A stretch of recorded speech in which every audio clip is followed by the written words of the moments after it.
All right, guys, it's day 4 of my push-up challenge, and I kind of mixed it up today. I had something I was going to talk about. I'm switching it up a little bit, and I want to talk about PTS and PTSD. There's a lot of misconceptions and misbeliefs that are out there about the two, but I just want to kind of cover PTS is post-traumatic stress. And what that is anybody that deals in some type of traumatic experience, whether it's a car accident or seeing somebody get shot or robbed or whatever it may be, they can experience post-traumatic stress. Now, the PTSD, the post-traumatic stress disorder, is a more severe case. This is something that may last a very long time, be more difficult to get past and to understand, where PTS could be a shorter period of time. The biggest thing I want to point out is everybody's affected by things differently in life. And what I mean by that is somebody could be in a car accident, let's say, and have no PTS, no post-traumatic stress from that car accident, where somebody else could have seen a car accident and now they have post-traumatic stress. And PTS and PTSD are no joke. But I do want to share, because this word disorder that's put onto it, right? This post-traumatic stress disorder. And if you read a lot of the definitions out there, they talk about a psychiatric disorder. And I think this puts on a stigma onto PTS and PTSD specifically that makes it seem like I'm broken if I have this. And for me personally, that was one of the challenges that I dealt with when I got out of the service. I was dealing with a lot of this anger and rage and other things that led me to drinking and much more things in my life that I'm not proud of today.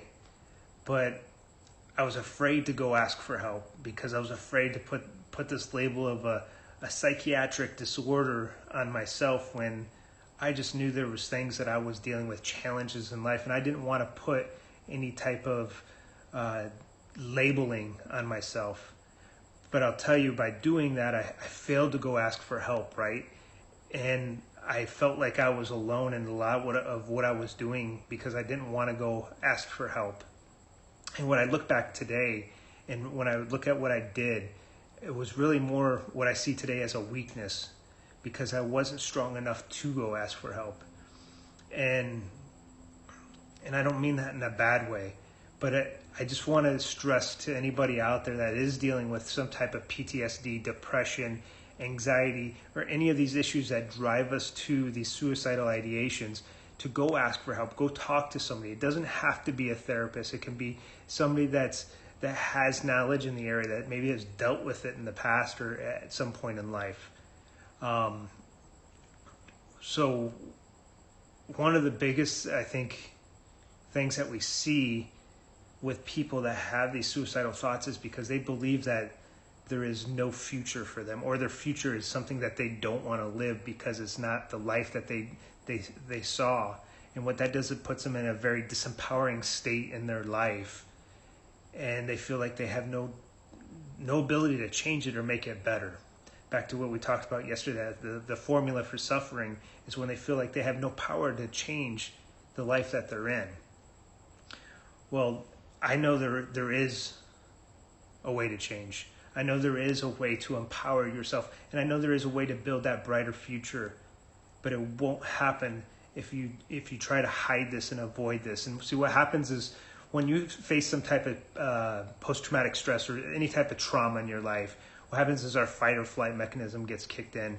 And I'm just barely scratching the surface to understand a lot of this and how the brain functions and the biochemicals of the body and all of that. But what happens is, in our brain, we store these files in our brain to remember things, whether any type of memories. We time stamp it, we date it, and all of that, and it goes in our brain. And we can update those on a regular basis depending on what changes in our lives or whatnot.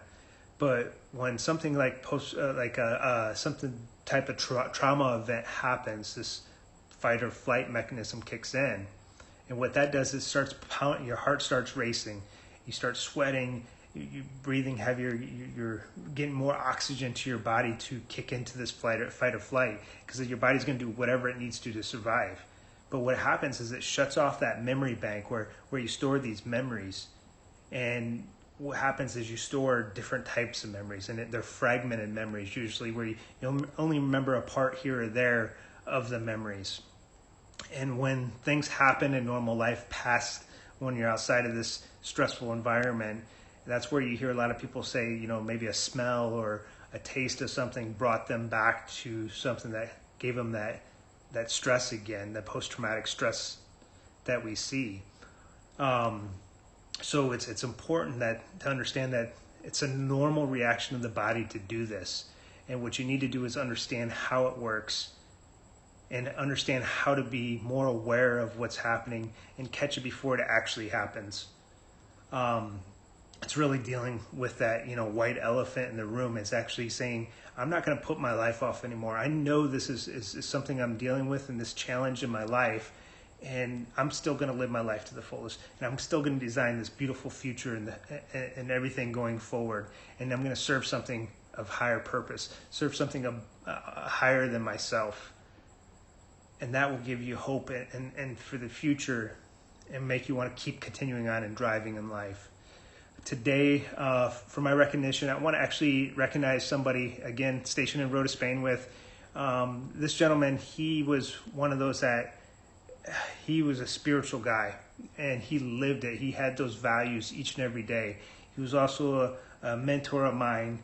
He was big into fitness, and even is today.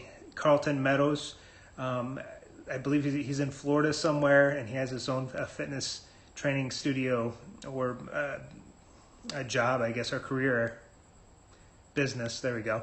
And I remember he was actually trying out for the Olympics last I knew, to be one of the I forget what it is in the 400 meter dash, I think it was, and he was above the age 50, and he was trying to go out there and do that. He's always been a driven person and just being a great mentor to other people out there. Karlton, I hope you know that you impacted my life a lot, and that's why I got onto my spiritual journey after I left Iraq in 2010. So I thank you for that, brother. All right, on to my push-ups.